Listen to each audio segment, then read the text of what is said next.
Muy buenas tardes para todos. ¿Cómo están ustedes? Es un placer contar con su presencia.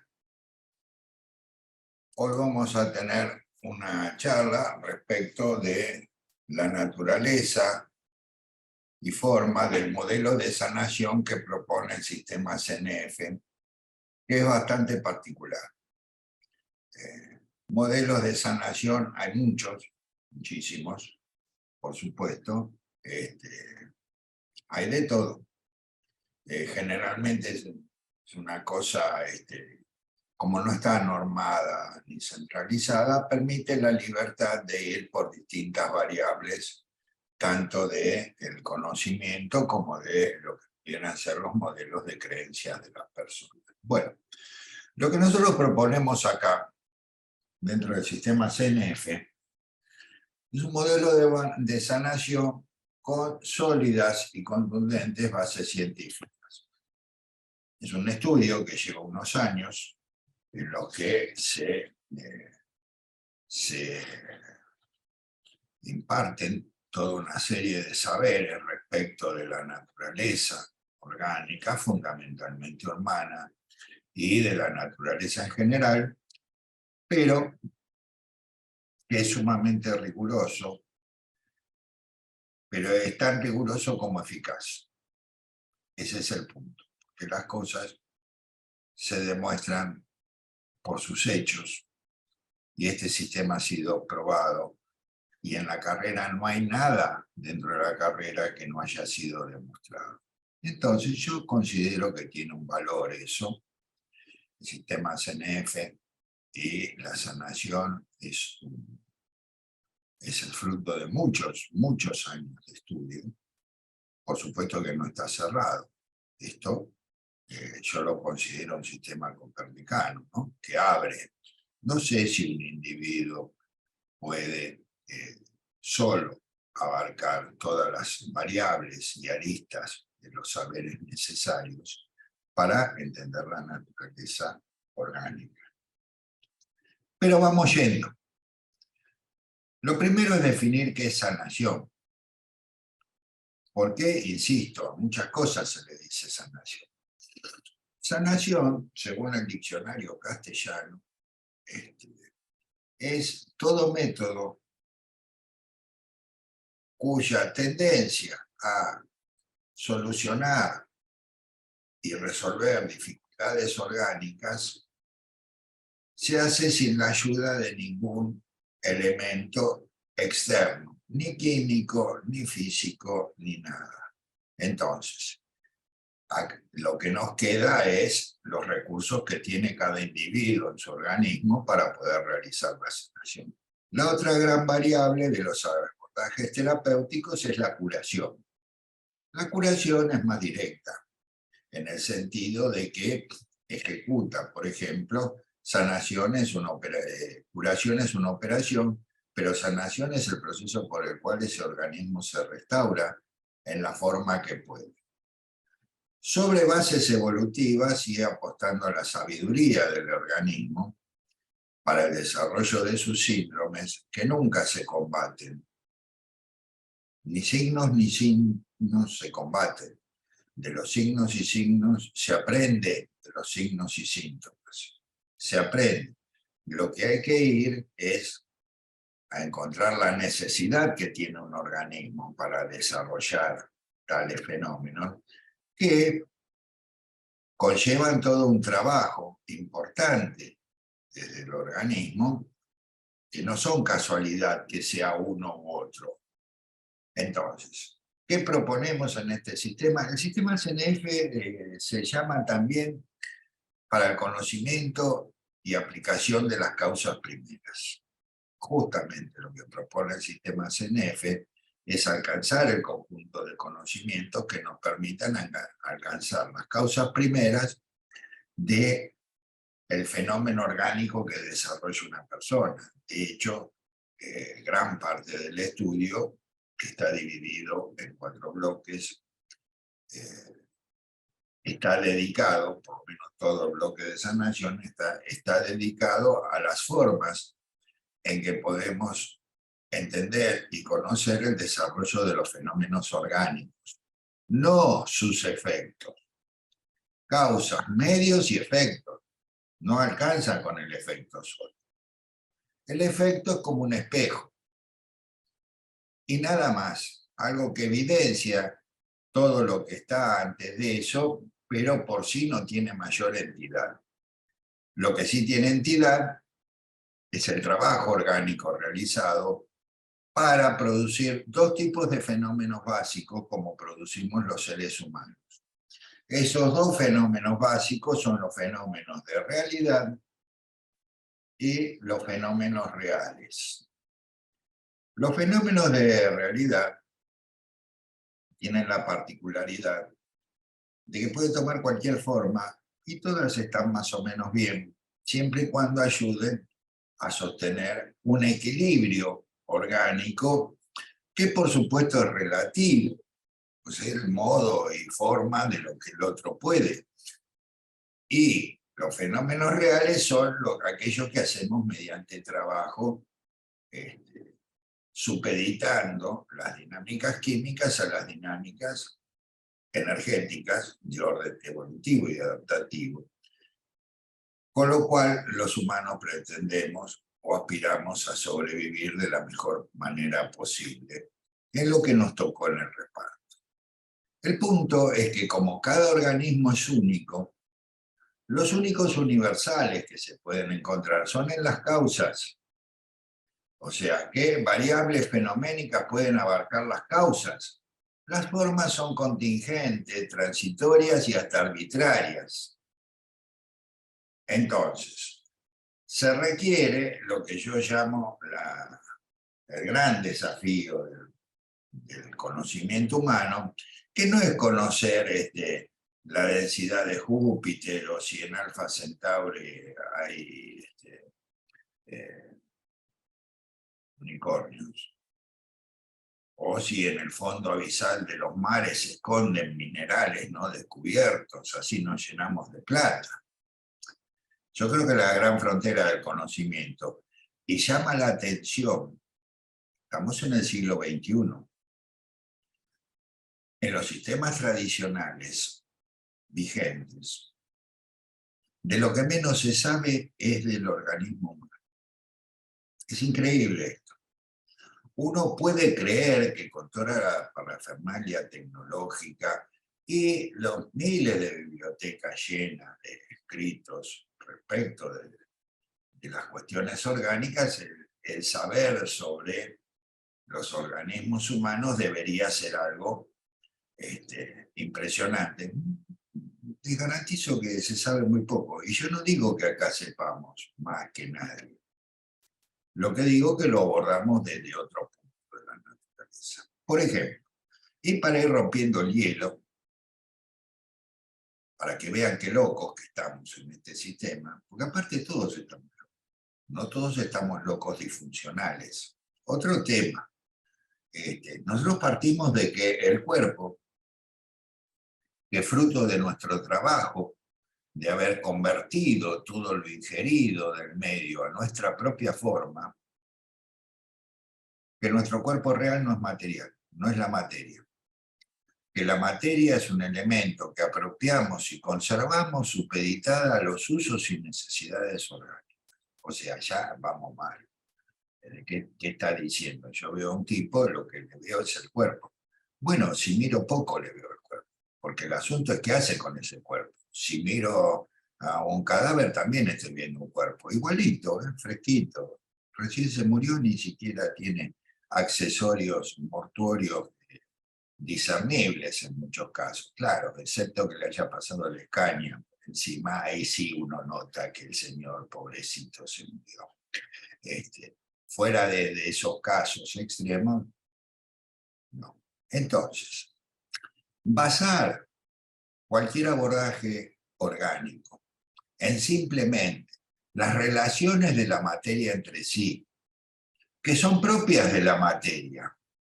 Nosotros lo único que hacemos con la materia es generar las condiciones para poder lograr que los fenómenos químicos de interacción que ocurren entre esas sustancias tengan una forma u otra de acuerdo a cómo se vinculan.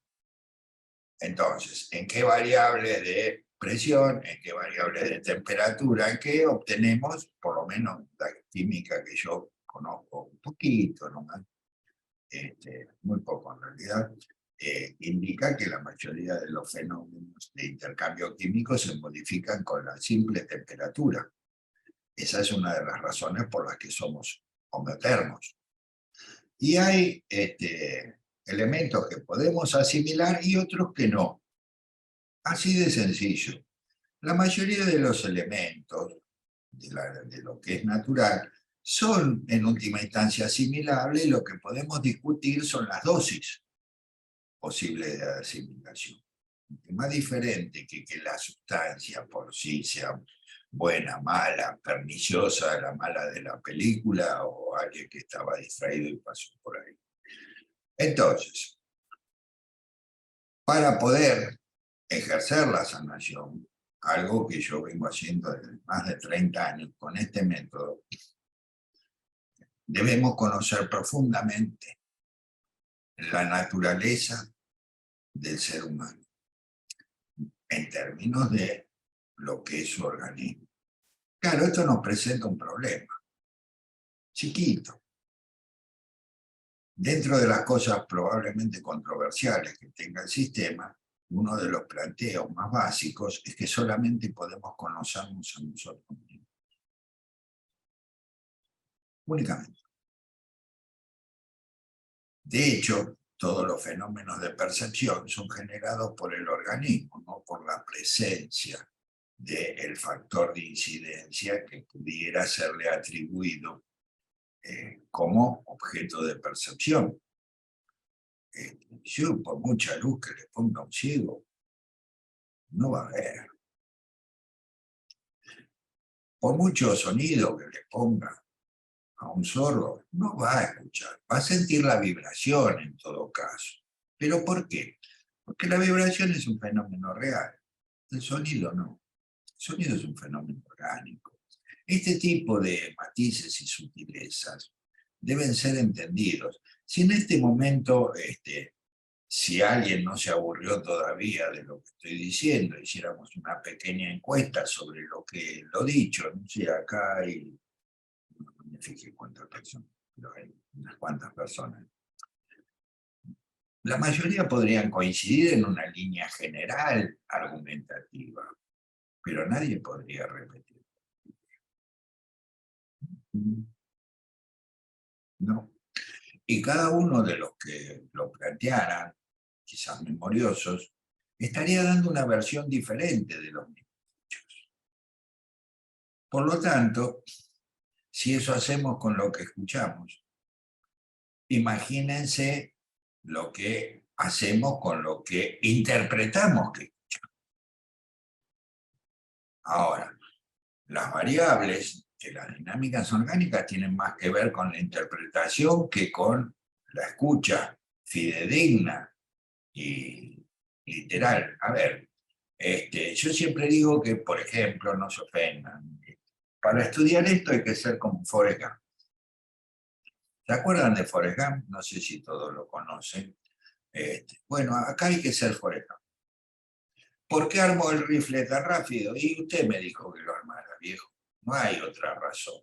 No es que se me ocurrió, era la aspiración de mi vida.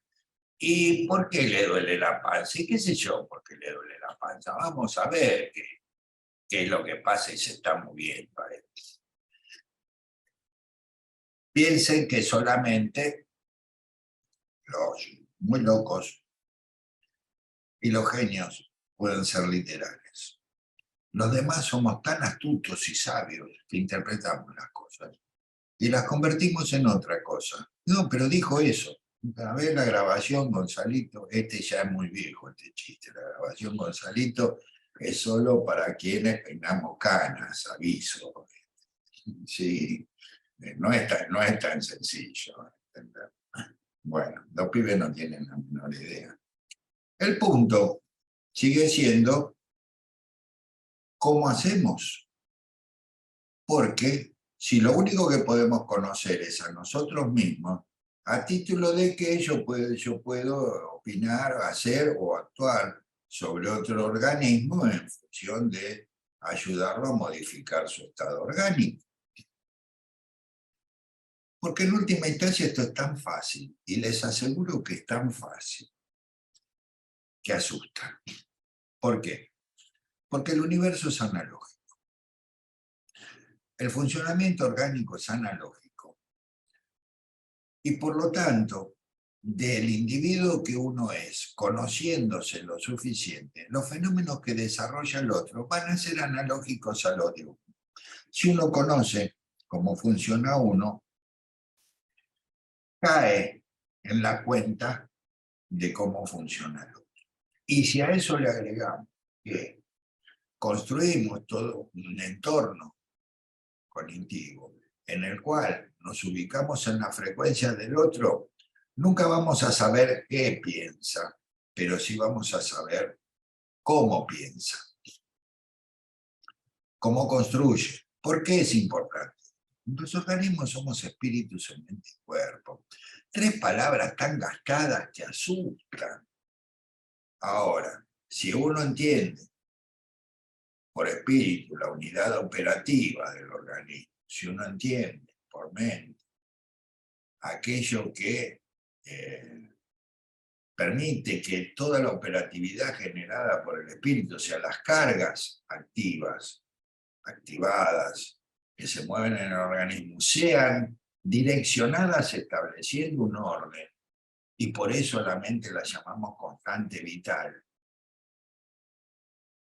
Y a partir de reconocer la estructura que nos da resistencia respecto de esas cargas, concebimos la variable de individualidad. Ya seguimos hablando de espíritu, mente, cuerpo. A ver, pero no estamos hablando de los mismos entes, ni siquiera en relación con lo que fuera poder identificar a qué aspecto de la naturaleza nos referimos. Estamos hablando de la naturaleza de esos elementos a los cuales le ponemos nombre.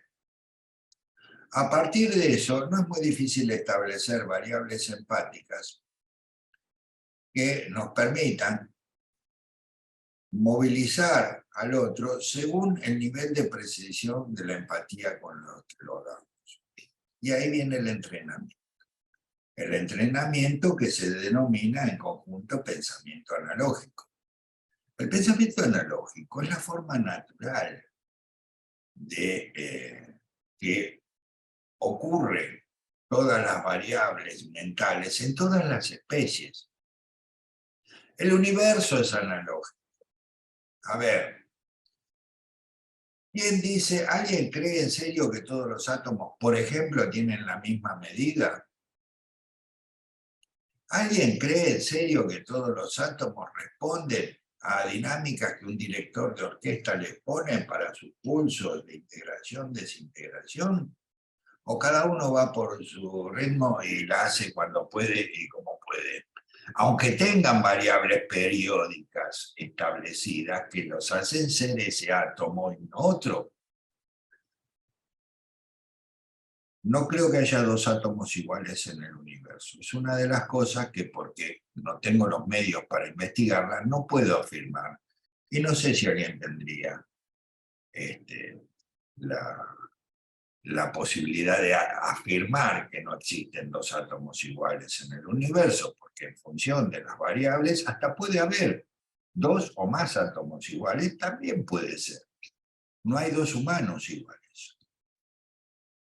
No hay 2 bichos iguales de nada, no hay 2 plantas iguales, cada uno es único.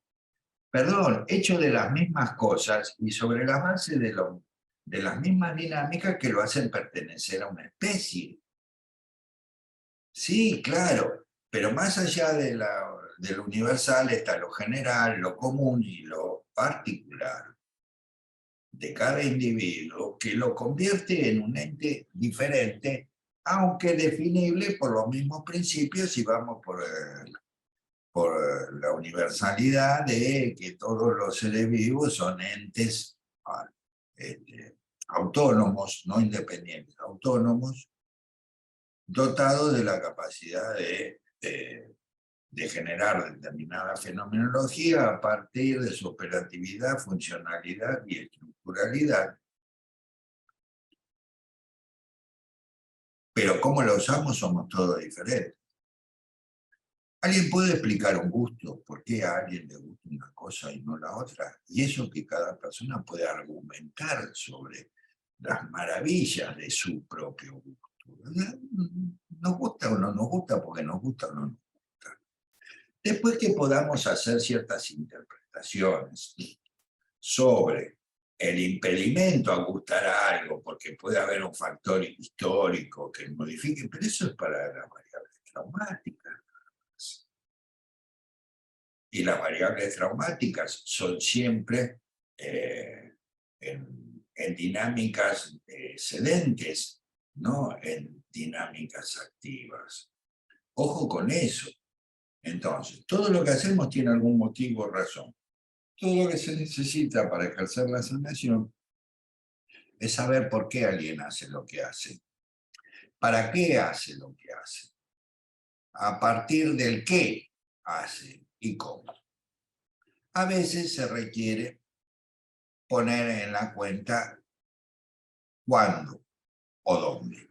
En muy pocos casos. En la mayoría, no, porque no tenemos nuestro propio medio ambiente, el interno. Somos dependientes del medio ambiente natural, sin ninguna duda. Y también del social, los humanos, sin ninguna duda. Pero como los construimos nosotros, le ponemos el color que se nos antoja. Y ese color puede ser agónico o antagónico, a favor, en contra.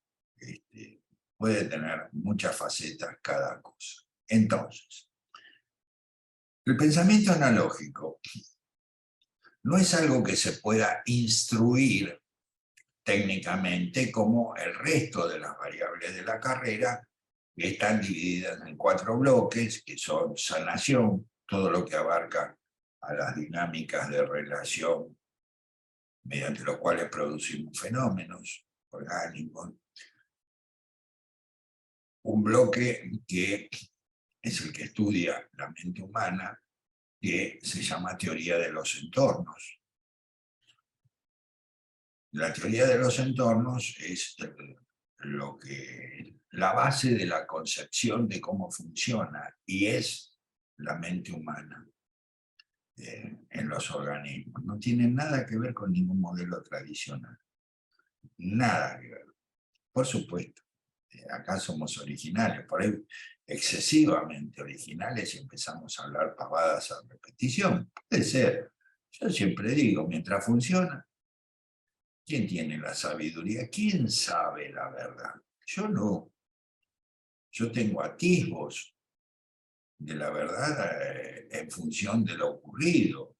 Nadie sabe cuáles son los absolutos de nada, pero le estamos buscando la vuelta. El otro tema es el cuerpo humano,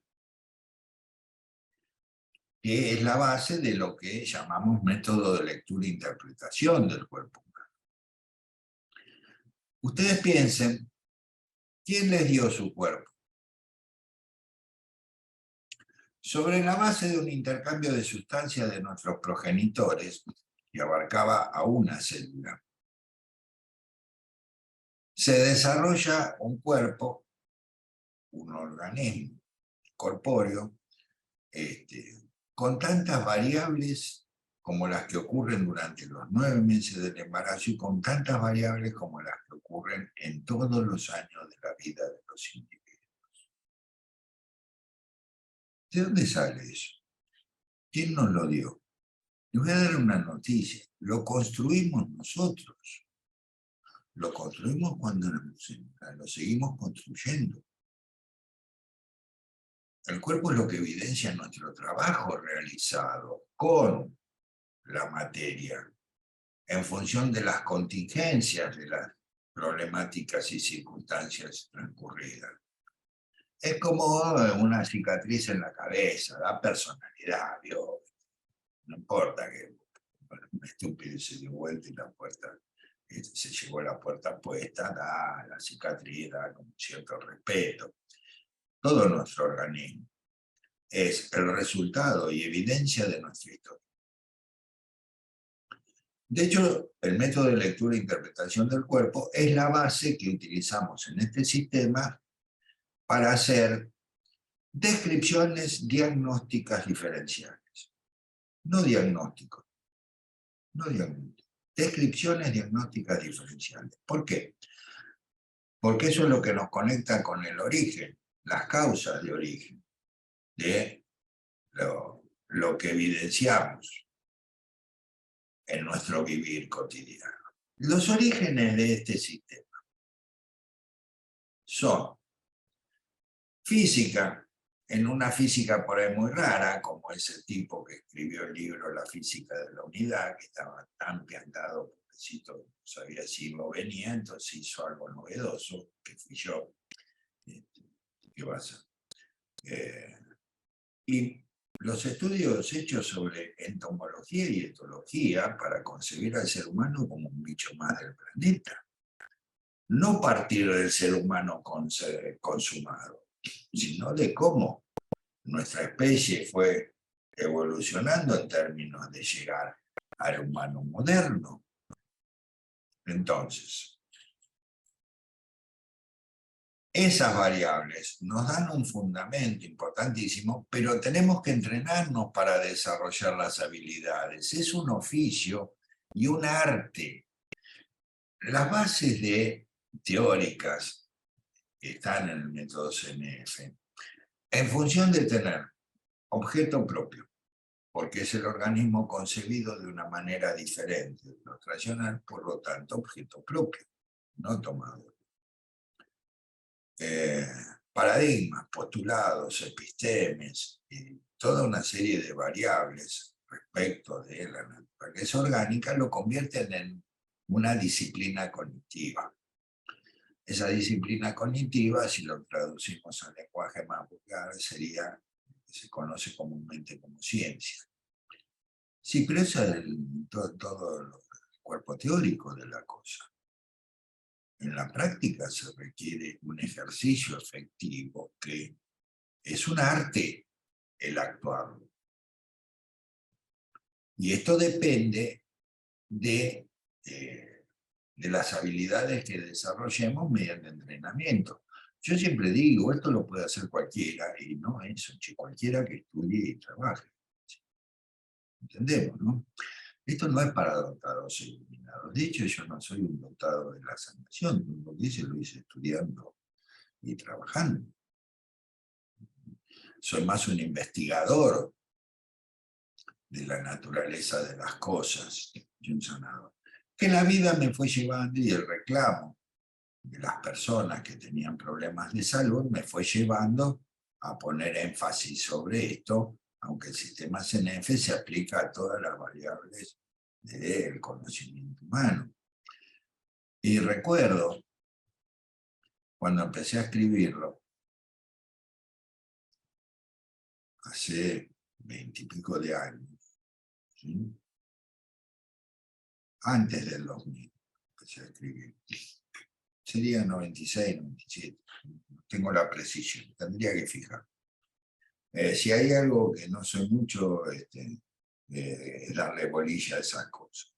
Ni mi esposa ni yo sabemos qué día nos conocimos, no sabemos qué día nos casamos, no, ninguna bolilla a esas cuestiones cronológicas. Entonces, yo me acuerdo que cuando empecé a escribirlo, yo pensé que estaba transmitiendo un método de sanación. Era mi modesta aspiración de acuerdo al compromiso con un grupo de personas que les interesaba poder hacer lo mismo. Me llevó un tiempo darme cuenta. Me llevó casi 2 años darme cuenta que yo no estaba enseñando un método de sanación, que había nacido una ciencia nueva. O sea, que a partir de tener que explicar por qué y fundamentar por qué uno afirma tal cosa, al poner los fundamentos de eso, que habían sido transitados, la consistencia de la cosa pasaba a tener un tono y cariz diferente. Esto me sirve para hacer un chiste muy viejo, muy propio mío, porque yo siempre digo que toda mi vida aspiré a ser un científico y escritor, básicamente es lo que más me mueve vocacionalmente. Y como no me daba la cabeza para estudiar una ciencia tradicional, tuve que crear una nueva. Y por ahí es una sarta de delirio, pero los delirios resulta que funcionan. Y no es que uno lo ve, no es que uno los atribuye o considera que no, ocurren efectivamente en las dinámicas orgánicas de los individuos que son tratados y que en este momento hay por lo menos 60 personas haciendo trabajo, teniendo los mismos resultados, dependiendo de cuánto hayan estudiado y cuánto se hayan entrenado. Sin entrenamiento esto no se puede actuar, se puede saber mucho. También no toda la gente que pasa por la escuela lo hace en función de atender. Hay mucha gente que lo hace para una cuestión de saber propio. Entonces, pero el asunto aquí es ¿qué estamos dispuestos a hacer para salvar una vida? Así de sencillo. ¿Qué estamos dispuestos cada uno de nosotros para salvar una vida? Teniendo en cuenta que lo más probable es que la primera vida que salvemos sea la propia. Porque darle integridad o dignidad a nuestro tránsito terrenal, vivir la maravilla del descubrirnos. El otro día una persona me comentaba una cosa curiosa. Me decía, yo nunca había sentido el agua en la pileta.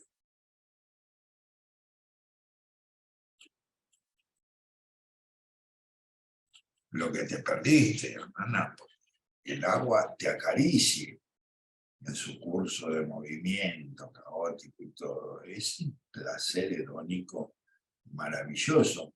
Esta persona nunca se había dado cuenta que eso ocurría. Estaba tan ocupada nadando, flotando o haciendo lo que fuera que no se daba cuenta que el agua la estaba mimando. A alguien le puede parecer una barbaridad lo que dijo. No es que no se daba cuenta que estaba en agua y la temperatura del agua, pero es otra manera de vincularse con las cosas. Sentir el aire penetrándonos. Qué difícil que es hacer así y no experimentar cientos de olores junto con el aire que penetra. Todos los millones de moléculas que están en suspensión. Y por supuesto que según donde estemos es más o menos agradable. ¿Conocen el secreto de la paz y la felicidad? Bueno, no lo voy a preguntar porque si lo conocen o no, porque este medio no da para eso. Yo he estado en un montón de situaciones con público directo donde nadie preguntaba porque no se animaba. Se animan a preguntarlo, no digo que lo hagan, digo que ustedes analicen si se animan a preguntar. Bueno, porque a mí un tipo me dice que sabe el secreto de la paz y la felicidad, y yo lo agarro del cogote y me va a tener que sacar los bomberos, con suerte, o con cortafierro, hasta que no me lo decís no te suelto.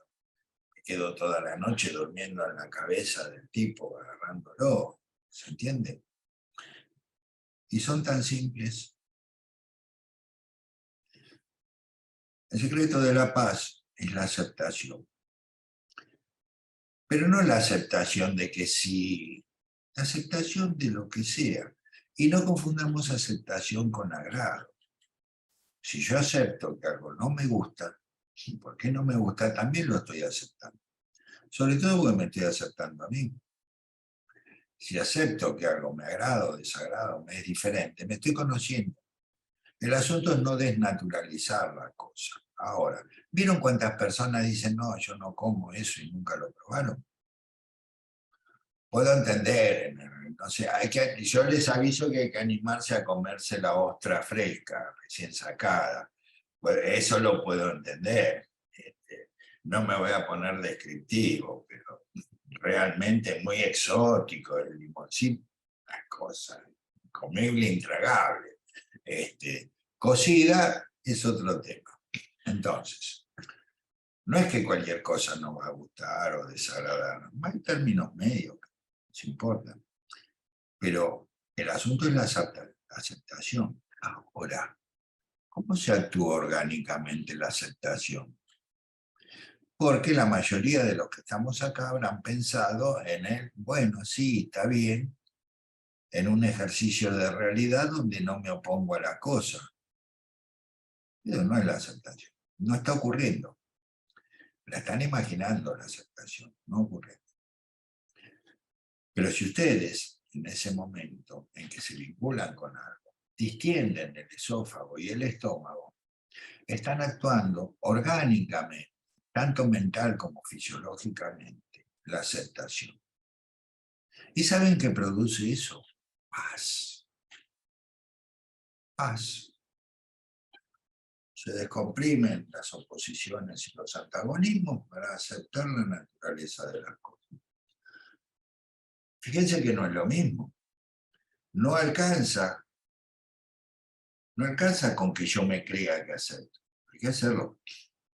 Estos pensamientos analógicos, señores, como las dinámicas orgánicas efectivamente actuadas, producen en el concierto de la integridad orgánica determinado fenómeno. De esto está lleno el sistema. Se trata de esto el sistema, y no de otra cosa más sesuda o compleja. El secreto de la felicidad no es qué lindo o qué feo.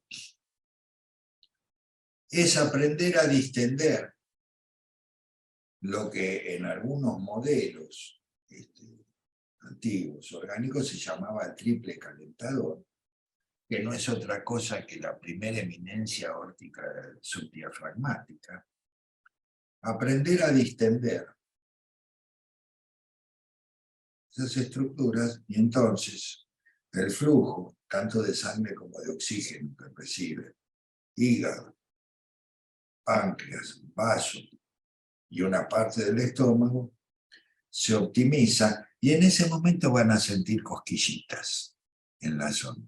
Esas cosquillitas probablemente distiendan los risorios de Sortini y se dibuje algún nivel de sonrisa.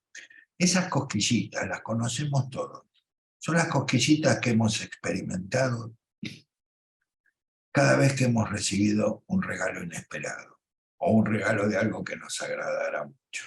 Eso que muchos atribuyen una sensación cardíaca, no, señores, son las cosquillitas del sistema vascular expandiendo la carga por el tórax y el abdomen.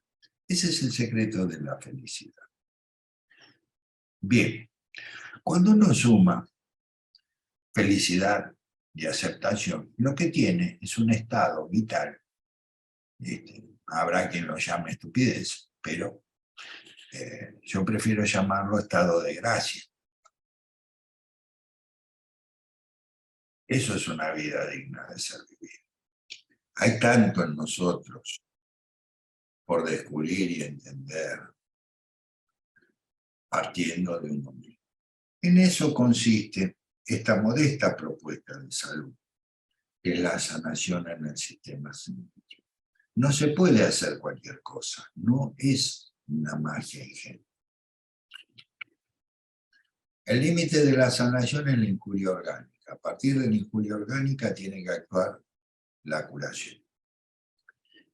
Pero hasta ahí abarcamos el 97-98% de las problemáticas de salud de los seres humanos y de las circunstancias de salud. El campo es vastísimo. Fíjense que en este sistema hay personas de 90 años o más que no toman un remedio.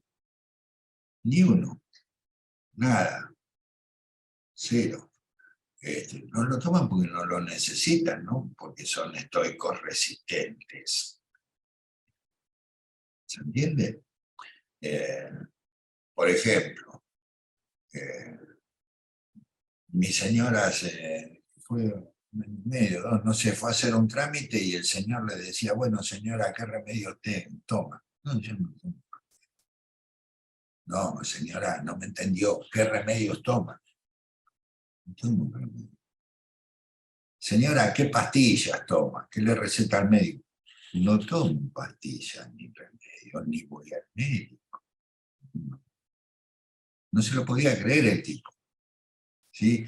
Como una vez una señora en la ciudad de Buenos Aires se ofendió porque le dije que en mi último chequeo orgánico, creo que había sido después de un día que creo que me cayó mal la papilla a los 6 meses.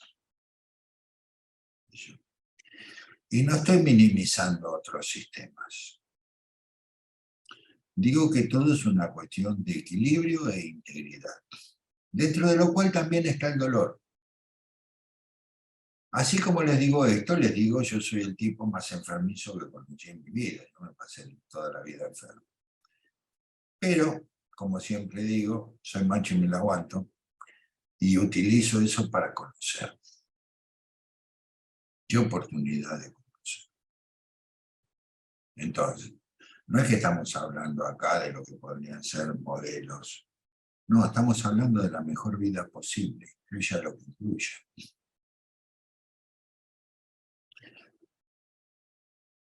Es solo una cuestión de trabajo a partir de la piedad. Entonces, volvemos.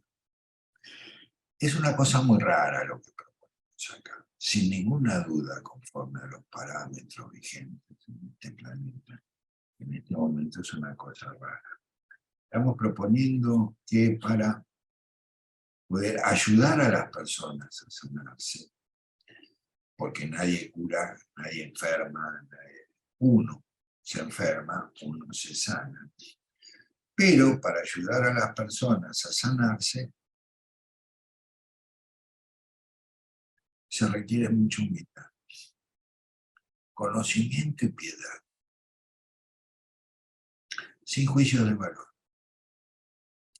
sin presunciones, sin prejuicios, entendiendo la naturaleza y condición humana, y que todos subimos y bajamos las escaleras como podemos, y que todos hacemos lo que podemos para sobrevivir. Cuando alguien vive la vida mirando a los demás, o tratando de emularlos o competir, se está perdiendo a conocer la propia vida. La cuestión es si nos ganamos el derecho a fuerza de merecimiento de ser humanos libres, completos e íntegros. Todo lo demás es relativo.